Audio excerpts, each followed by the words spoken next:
Welcome to Focus on Why, the podcast where reflection sparks action.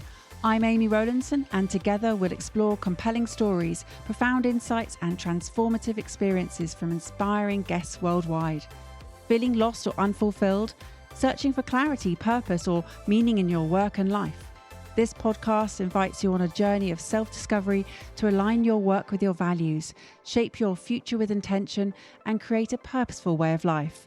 Have a purpose, have a plan, focus on why. Do you truly understand the power of a focus on why in business? Are your employees fully engaged? Do they consider their work meaningful? Or does your organisation have purpose gaps? Focusing on key areas of employee engagement, contribution, fulfilment, well-being and purpose, all of which have proven links to increased productivity and profitability, I deliver inspiring, mesmerising and captivating talks and workshops providing clear, actionable steps to take. To discuss your specific business needs, reach out to me via the link in the show notes and together we can plug those purpose gaps. Today on Focus on Why, I am joined by Jude Sclater. Hello, how are you? Hi, Amy. I'm really great. Thank you so much for having me on the show. Oh, I am delighted to have you on the show as a fellow, well, I don't know if you're a coach or you just think like a coach, but either way, we both think like coaches. We both act as in that way and it's our focus. But what is your focus at the moment, Jude? So, right now, I am in the middle of preparing for a workshop tomorrow. So, I took Think Like a Coach, the book that I wrote, and I've turned that into a program that I deliver for organizations. And it's a two-part program. The first part is about helping the participants understand what it means to think like a coach, even more than thinking like a coach, but actually being coach-like with their teams. And so I teach them the model that I created, the coaching two-step, and I teach them about the three principles of being a coach-like leader. And then the second workshop is 4 to 8 weeks after they've had the first one, and it's a chance to check back in and see how everything's going. Now they've had a bit of a time to maybe give it a go.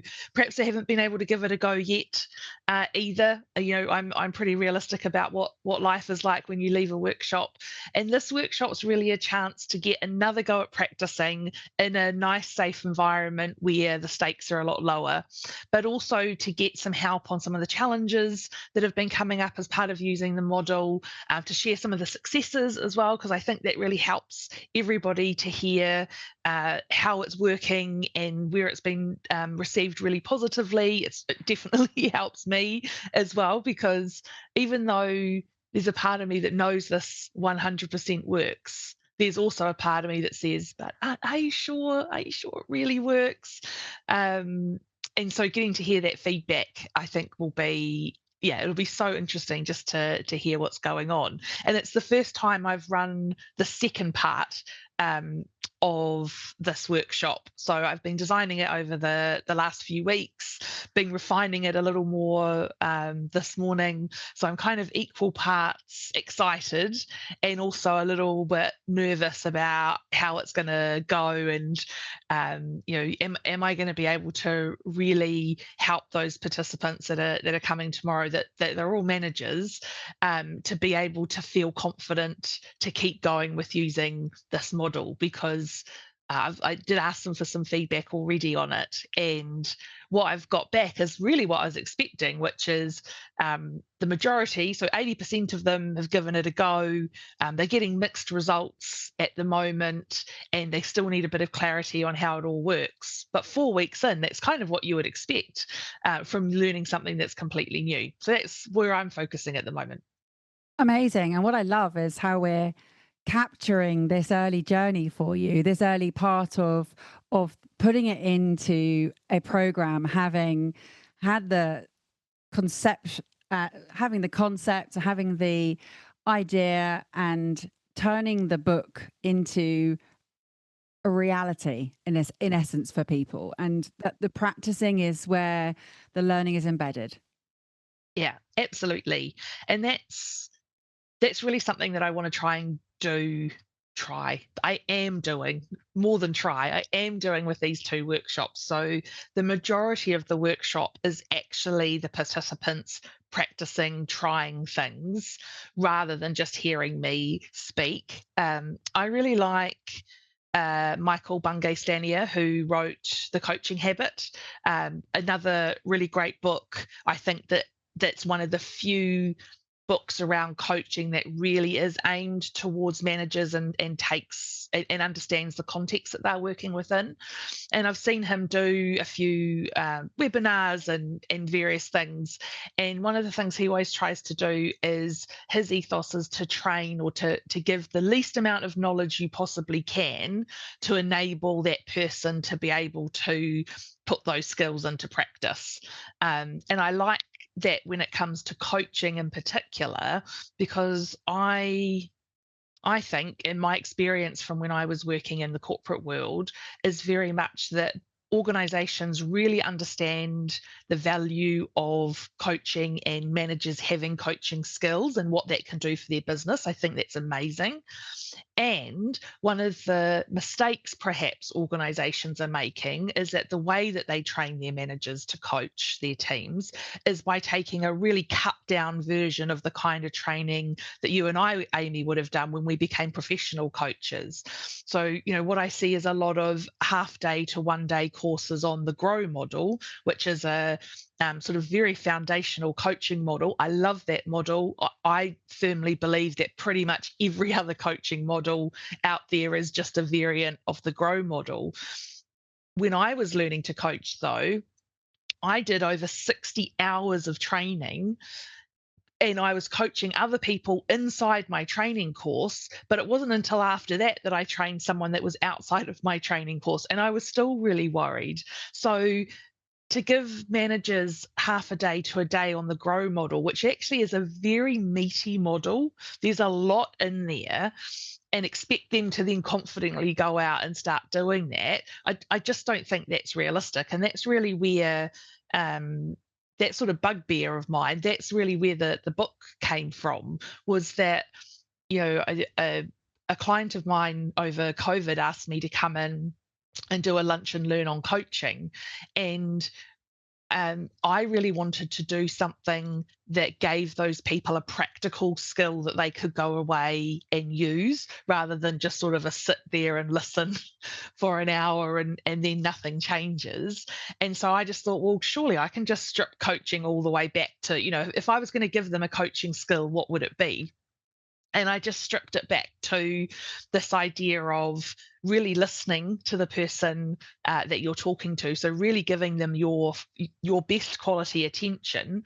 And then really coaching is about that and then asking some questions. And I was like, well, what are some of the easiest things to do there? And the first one is just to ask people to tell you more, because once they start talking and they're talking more and more about their issue, they're actually more likely to find the solution themselves. So you don't have to jump in and do that. And then the other thing you can do is just summarize back some of what you've heard. And that really gives a indication to that person that you have been giving them your best quality attention, because you're able to pick up on a few things and reflect them back to that person.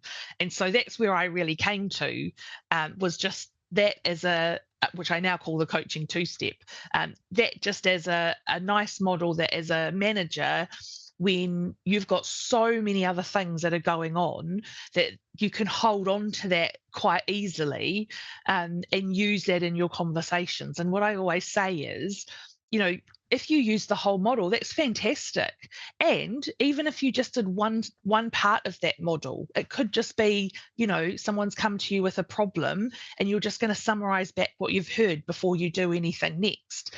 That's you being a little bit coach-like, and that's just going to change that relationship that you have with your team members, because it's so easy to get stuck into this pattern of being too helpful, where someone comes to with a problem and you give them the answer, and that's amazing, and they go off. But then every time they've got a problem, they need to keep coming back to you. And so, by just using some of these coaching techniques, you can help your team be more self-sufficient, which feels great for them. And the managers that I've worked with on these techniques tell me that they feel really great doing that because they're seeing their teams develop and they love that they had a part in that. And that really kind of lights me up around this work.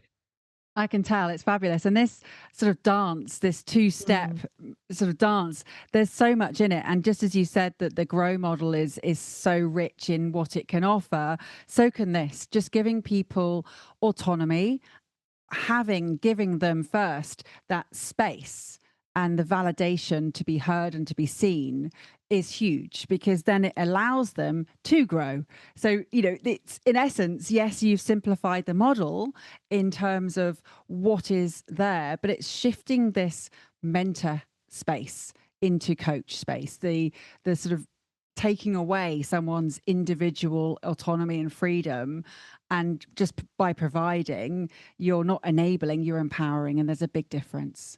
yeah, absolutely. I sort of think about my model as um, it's almost the foundation, the first part. This is taking skills you already have and using them in a coach-like way. And then as you start to do this more, naturally your curiosity would grow. And so, so I'm just noticing it will grow. So then you may look at something like the grow model, and there's other models out there as well. But when you really get enmeshed into coaching, you start to realize mostly they're following that pattern, and it's because it's a pattern that works really well.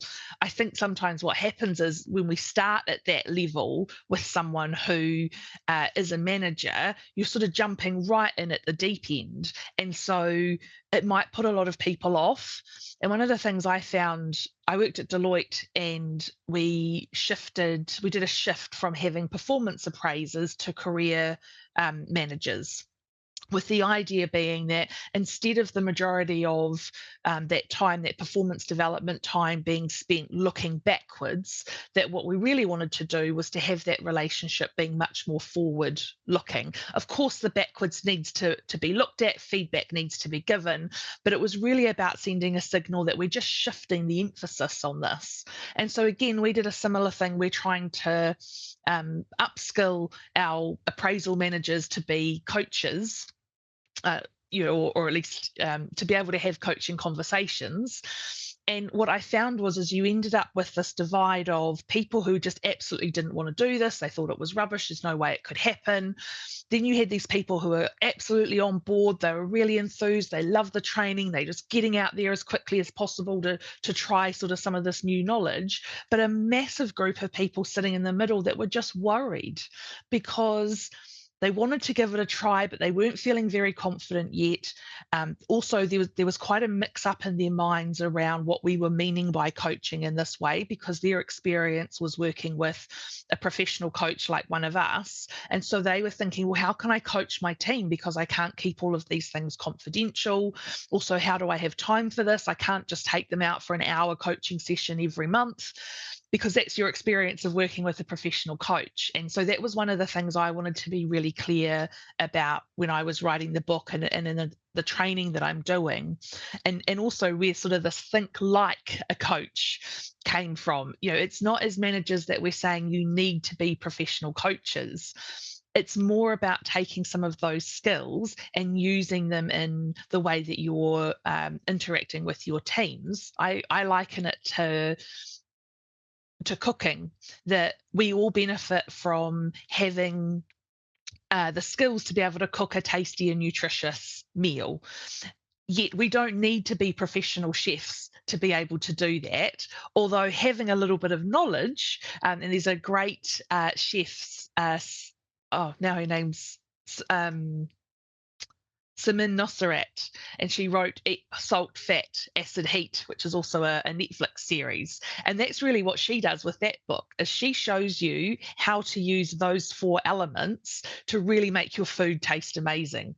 And I'm showing people how to use these three elements around coaching to help develop their teams and empower their teams. It's not going to make them coaches or professional coaches, and that's not the intention. The intention is really, hey, this coaching thing doesn't have to be a mysterious kind of thing that professional coaches do, and that's it. There's actually some things in there that you can do as part of your everyday conversations that'll make a real difference to the way that you're managing your team, the way that your team are performing, their confidence levels, their capabilities. And also, it helps to free you up a bit as the manager, because you go from, and this one of the managers I was coaching talked about it like he had spent most of his career always being the one trying to have the answers. And then he finally gets promoted into this manager position. And then suddenly he realized, now my job is about making sure my team have the answers. And the best way to do that is to get them to generate those answers themselves rather than to always be giving them. And for him, that was such a big light bulb moment. And he just, I just remember having this coaching conversation with him and him coming to this insight. And he was just so excited that he had kind of unlocked what this next level was like. And this excitement, it's coming out in the way you're articulating what it is you're doing. The book created the program, or maybe you had the program in mind and the book was easier to articulate. I don't know which came first, chicken and egg scenario here. So I suppose the first thing that came was a workshop that I did, and then I wrote that into a blog post, and then eventually that became the book. And it was actually a conversation that I was having with a friend of mine, where she said, "Oh, so what does the program for this look like?" And I was just like, "Oh, I don't know what you mean." And she's like, "Oh, this is easily a whole program in this book." And that's really got me like thinking about it. While I was writing the book, the first part, the foundational workshop, I had been running that for a few clients for a couple of years, because I was trying material out in those workshops. And it was actually that I was trying lots of different definitions of coaching that I was getting from the world of coaching, and none of them were really landing very well. And I was finding myself almost defending them in those sessions. So I came up with my own definition and was really noticing that people were like, "Yeah, now we get it." And that's what led me to doing that. I must admit, it wasn't my first position, because I sort of thought, well, who am I to come up with a definition of coaching? Yeah. But then I started to realize through delivering the course that, you know, a lot of the definitions of coaching out there, coming from coaching bodies as well, they're definitions that resonate with professional coaches. And we're not asking managers to be professional coaches. So what they need is a definition that speaks to the context that they're working within. And that ability to communicate with the people that you're wanting to serve is coming through in the way that you're approaching your work, in the way that you are evolving, adapting, and really looking at what the feedback is giving you. Again, it's demonstrating that you are work in progress to serve. That's so key for you. And service is such a key part of purpose. So it brings me nicely into how has this become your focus on why, and what is your focus on why? If I think back, uh, I when I was at university, I was part of an organisation called ISEC. It's an international student exchange program that runs globally. It's run by university students, and what they do is they will recruit students and graduates and place them in professional jobs overseas. So the other half of it is, of course, you've got to recruit organisations within your local area that are going to take on these students. And because it's a university organisation filled with university students, we bring in a lot of the things that we're learning in our courses. And so there is an immense amount of personal development that happens as part of being part of the organisation. And because I was part of doing that, I think I recognised quite early on that I really love being the catalyst for those aha moments that people have, and helping them, you know, I kind of, when I start talking about this, I start getting into all the coaching buzzwords, which I don't necessarily love. But it is about helping people fulfill their potential. I think we often get in our own way a lot. And if I can be a part of helping somebody get over those blocks, then for me, that really lights me up. And as I've gotten older and I've gotten more into doing more coaching and learning and development, I think the other thing for me about around where this book came from, beyond just there was something that was really annoying me about the way we were training managers to coach. But I also think it's something about me creating a more of a ripple that I can only coach so many people one to one.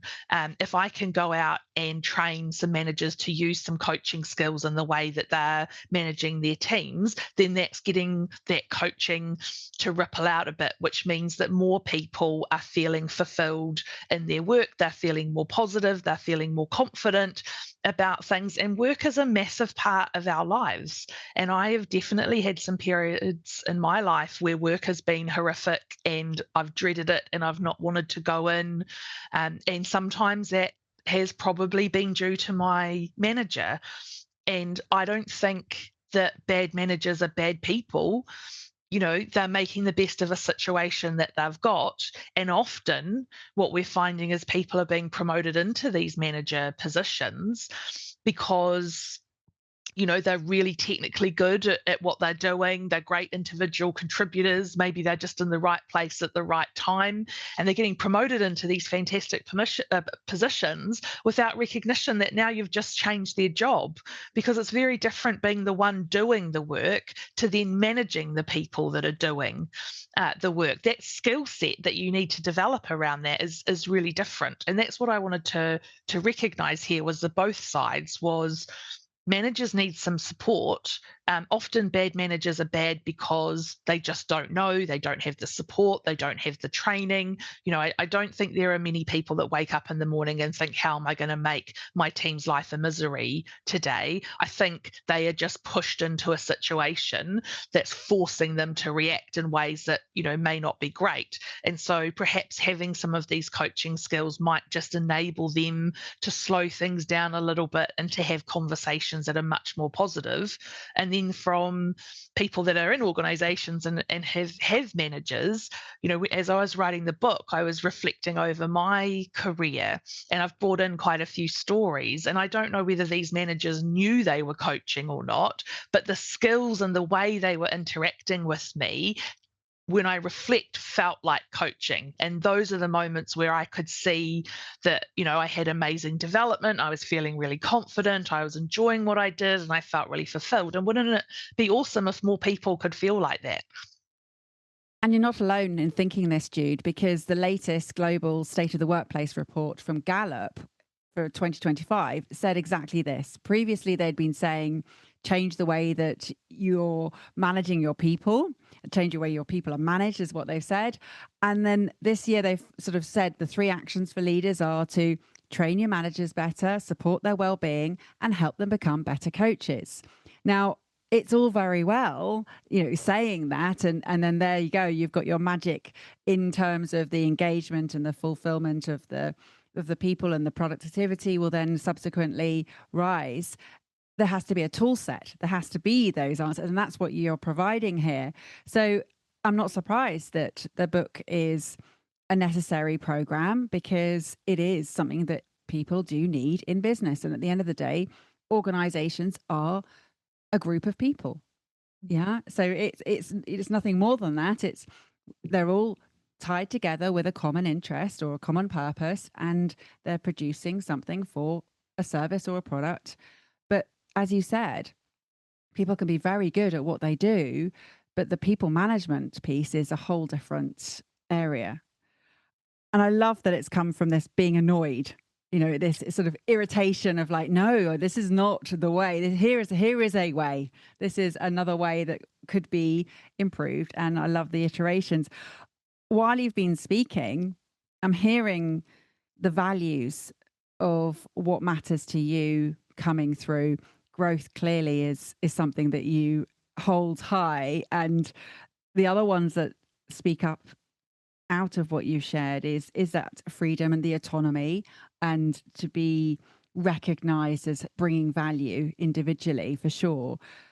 That nurturing, that sort of real strength in, let's give the people what they need so that they can shine and come out in through the clarity of what you're doing. It, yes, it may have been instigated from that role that you mentioned back in university where you're recruiting both sides of the thing and you're working with both. So you've got this ability to serve again from both sides. And this fulfillment of potential, that's huge because then what does that lead to? That's what I've heard. Tell me, what are your values? So I think that's a really good summary. The one I would add in there is useful over interesting. So when I was learning to coach, one of the things that they taught us was when you are asking your coaching questions, there's these two directions you can go in. You can ask questions because you're finding the information that you might get back from those interesting. And that's one way to do things. It's not really going to help the person you're coaching, though, because you tend to be asking them questions about things they already know. It's just that you're interested in it. The other way to go is to be asking questions that will be in service of that person, that will be useful and useful for them, because they're the ones that need to work out what their solutions and what the options might be. So when I'm thinking about training and developing these workshops, both of these things really sit in my head and they fight with each other because I've got so much information that I want to share. And I have to sit there and really think hard. Like, for example, this workshop I'm doing tomorrow, I was talking it through with a friend and she said, "How long have you got?" And I'm like, 2 hours. And she's like, "You've just described, a really tight half a day." And she's like, "Something's got to go." And I'm like, "Oh, but it's all so interesting." And she's like, "Yes, but what's going to go?" And that's the thing, is that, I could make any of these things useful um, in the way that I design the training. But the reason I want to put everything in is because I'm just so interested and so passionate about this topic. But coming back to what Michael Bungay Stanier does, which is what's the minimum amount of knowledge someone needs to be able to put this thing into action? And really where that comes from is if you can get someone putting it into action and it's working, then that will feed their curiosity to go out and find out more. And I've got a whole book, so they've got somewhere to go. It's not like there's nothing there, or there's so many other resources out there. And so that's one of the things that I need to keep reminding myself is just give the minimum amount necessary that somebody can feel confident giving these things a go, because we're so busy. I think you only really remember probably 20% of what you learn in a workshop after you leave, and then that diminishes rapidly if you're not putting any of that into practice. And my aim is to give somebody something really practical and useful that almost in their next interaction, they could give it a little bit of a go and see what happens.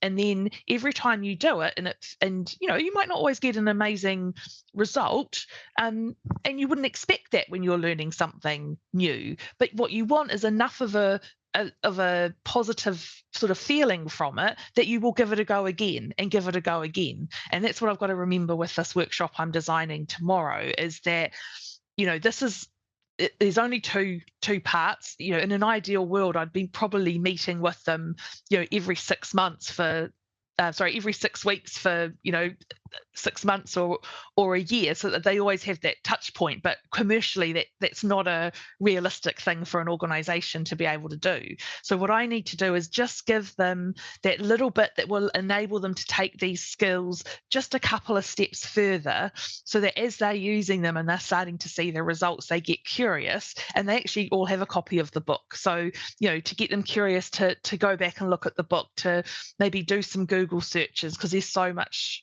research and resources and things out there.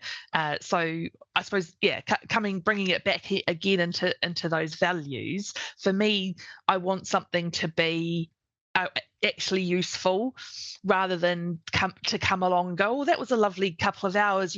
Jude was great. We had a great time," but then nothing changes as a result. And this is the thing, isn't it? It's that evolution of student through practitioner, through mastery, through the development of a tool to then be able to teach it and to be able to share it. When we're in a topic that we have so much knowledge, we forget how long it's taken us to get to this point.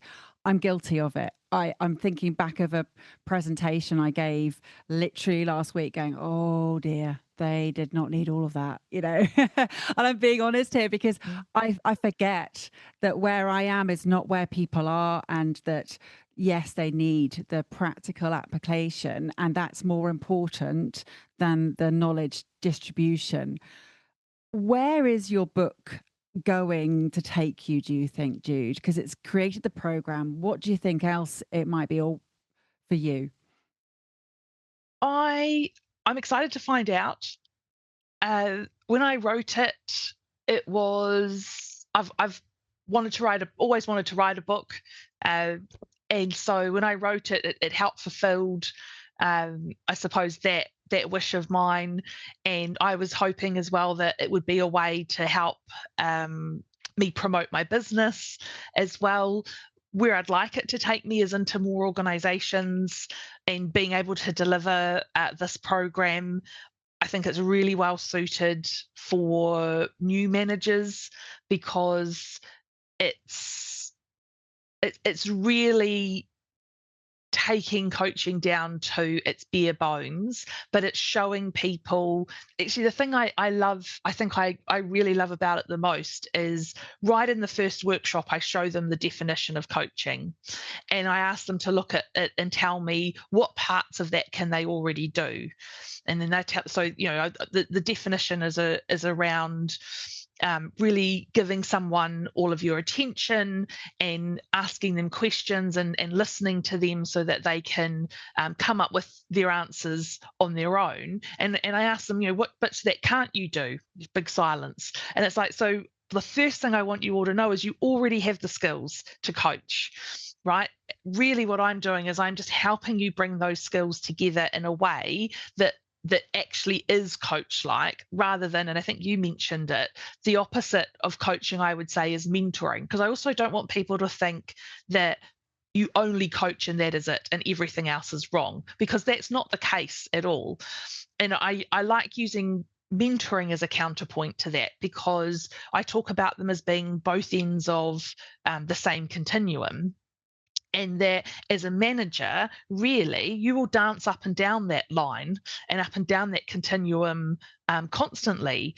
It's just that our natural reaction tends to be to start at the mentoring end. And that's because that's what our history is. As a child, your caregivers, your teachers, they tell you what to do. You get into the world of work, your managers are telling you what to do. You become a manager, of course, you tell somebody what to do. It's just a natural pattern that we have picked up. And when you start to notice that, then you can start to do something to interrupt it. And that's what I wanted the coaching two-step to be. You've noticed that you're tending to be more on the mentoring side. You're sharing your experience a lot. You're giving people your opinion and telling them what to do. Those things in and themselves are not bad. It's just that if you always do that, then you create this dependency with your teams, in that they will always need to come back to you. And so if you can interrupt yourself sometimes and think, oh, actually, I think this person probably could work this out for themselves. That's where I'm saying, just ask a few more questions, maybe summarize back what you're hearing. And even if you do have to give the answer, one of the things I think we as professional coaches learn quite early on is that often when someone comes to you with a problem, the first few sentences out of their mouth are not actually the real problem. It's something else much further under. And those that work in professional services, especially sort of auditing and consulting worlds, which I'm quite familiar with, they know that as well, because that happens when they're consulting with their clients.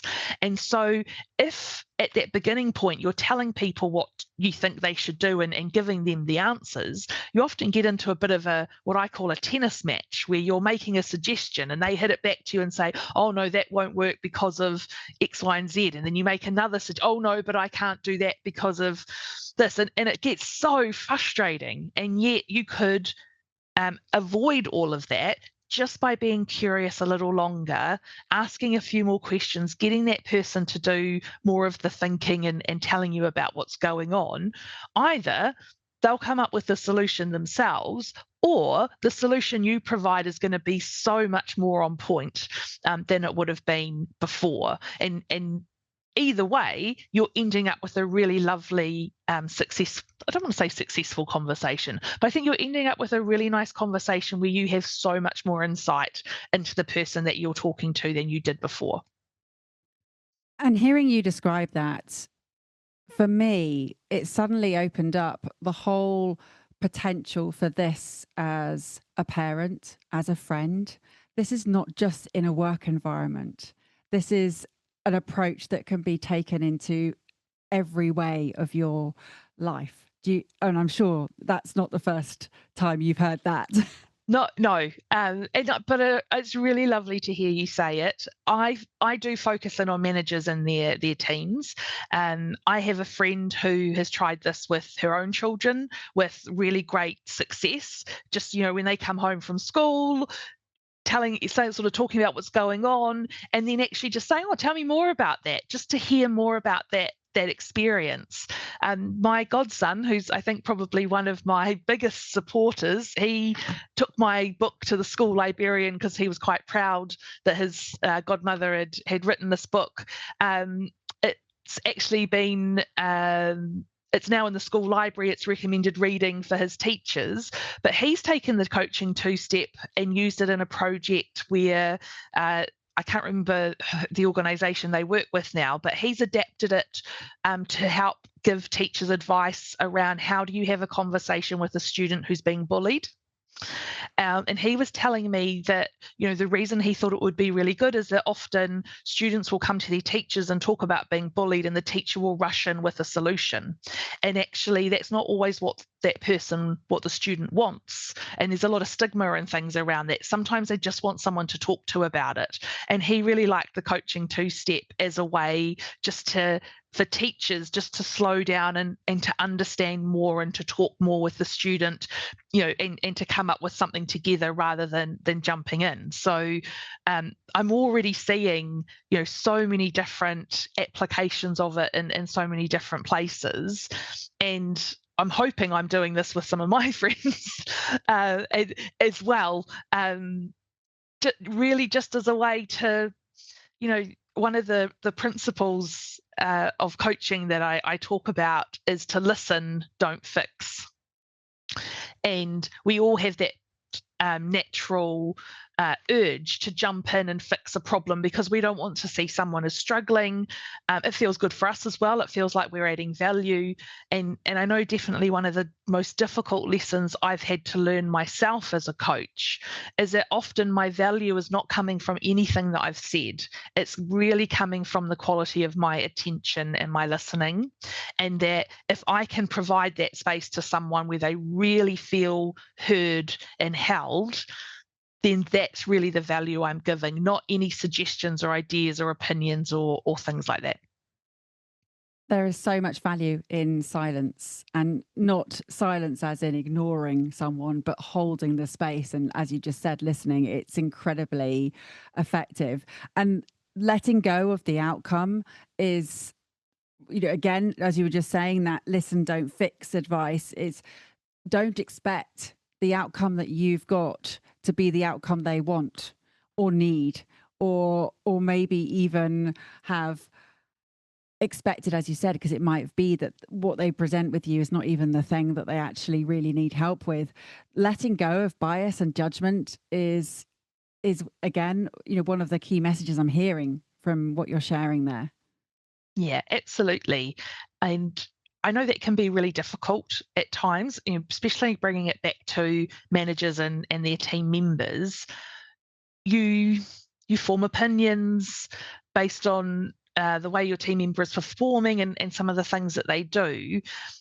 there is some really powerful research out there around the influence of your expectations on someone, that if you're not expecting very much from them, then they're likely to live up to that and not give you very much. And yet, if you have these expectations and this belief that somebody can do this and they will perform well and they've got all the skills around it, that they will rise to the level of those expectations. And I know it can be hard as a manager to have those if you feel sometimes you've got team members that are letting you down. One person I coached was talking about how, and I talk about this story in the book as well, that he had a team member, something had gone wrong with one of their stakeholders, and he called her into a meeting because he needed to get the details so that he could fix it. And partway through the meeting, he decided, actually, I'm going to try this coaching thing. And he just started asking her some more questions. And she talked about how she wasn't feeling very confident in this role, whereas in her last role, she had felt really confident.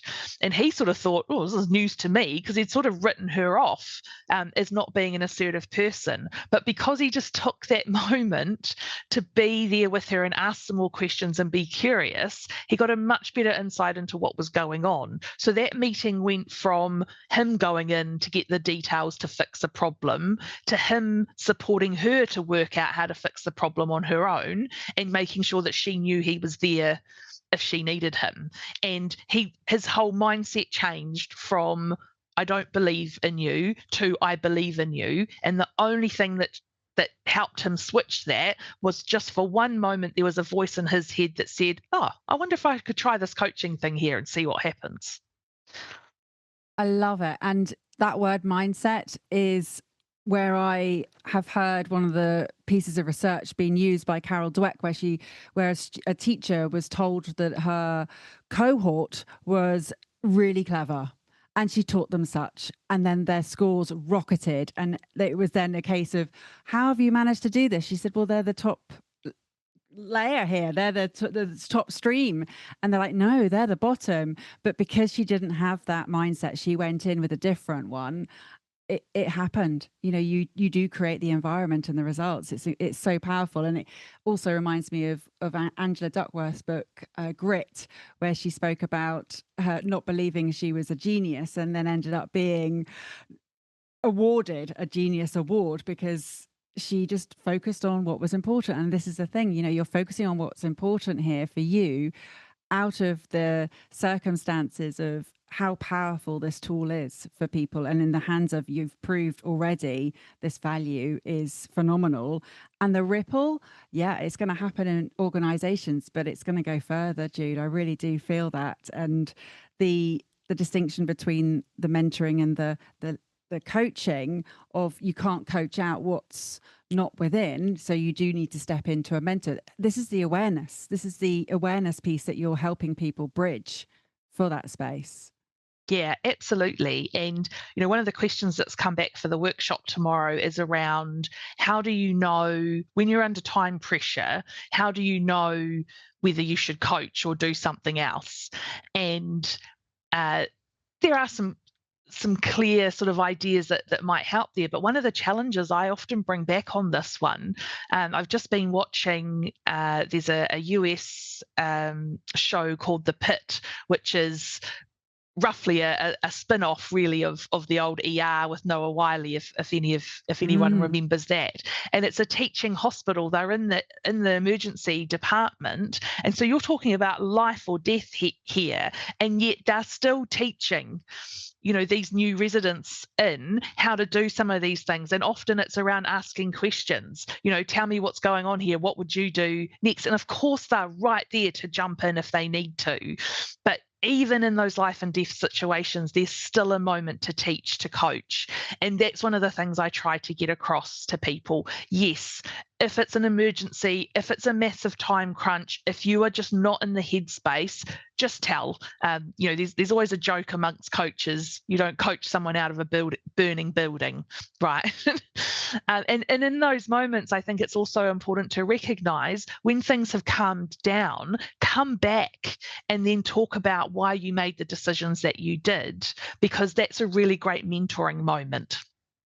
With someone where you can use that situation to still help develop someone and increase their knowledge. there is also a piece of just checking in with yourself. Is there as much of a time crunch here as I think? And you don't have to use the whole model, right?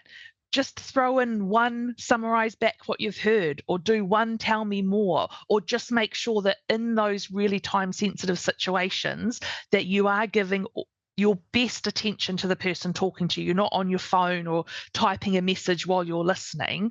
Just doing one of those things is still using a coach-like approach, and I believe it's still going to make a piece of a difference. So it'll be interesting tomorrow, because I'm going to start that conversation not by giving answers, but instead by encouraging and asking questions and getting people to put in their thoughts about what to do in those situations. Because I don't want people to think that if they're not coaching, they're not doing it right, because that's not the case. And it's the case that often we have a little more time than we think. I love that. And the value around perception of time in terms of, am I being perceived as a priority here? And you thinking that you're being dismissed and not being heard and recognized is huge, versus both sides articulating the pressures they're under as well. You know, there's so much in that. And it's, oh my goodness, Jude, we could talk for ages. I know that this is such a beautiful set of values that you've put together in your work. It really is in articulating the why behind it, the what's in it for those who are receiving it, which is huge. How could people get in contact with you? So if you want to talk to me directly, LinkedIn, I think, is probably the best place to go. Please connect with me. I post on there regularly. I always respond to comments. And if you DM me, you'll get a response from me. If you want to find out more about the work that I'm doing, then my website, thinkwithjude.com, is a really good place to go. And there's details also on there if you want to get in contact to learn more. Well, they're both in the show notes. So no excuses. If you are feeling this need to think like a coach in your organization, you know where to go. Jude is absolutely the guiding light in this space, and she will help shine a light on what matters for your organization. So thank you, Jude, and all the best with your work. It's phenomenal. Have you got some final words, please? So one thing I would love everybody to really think about is their attention and the quality of the attention that they give to other people. Sometimes it feels like it's going to take so much time to stop doing this email or this thing on my phone. It really makes a massive impact on someone. People know when they don't have your full attention, and it affects the way that they're feeling.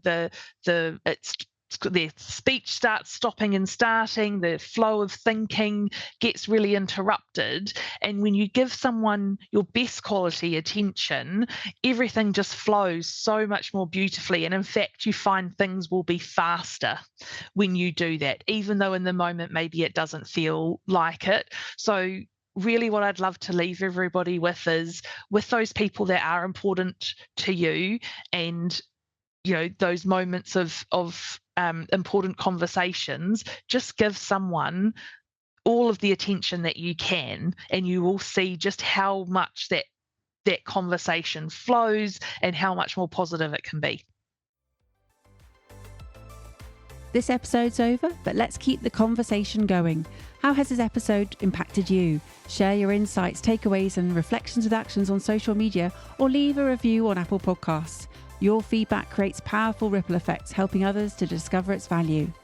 Want to dive deeper into purpose? Check the show notes for links on how to work with me, where to buy my new book, Focus on Why, Create a Purposeful Way of Life, available in paperback, ebook, and audiobook, and where to sign up for Friday Focus, my weekly newsletter. Have a purpose, have a plan, focus on why.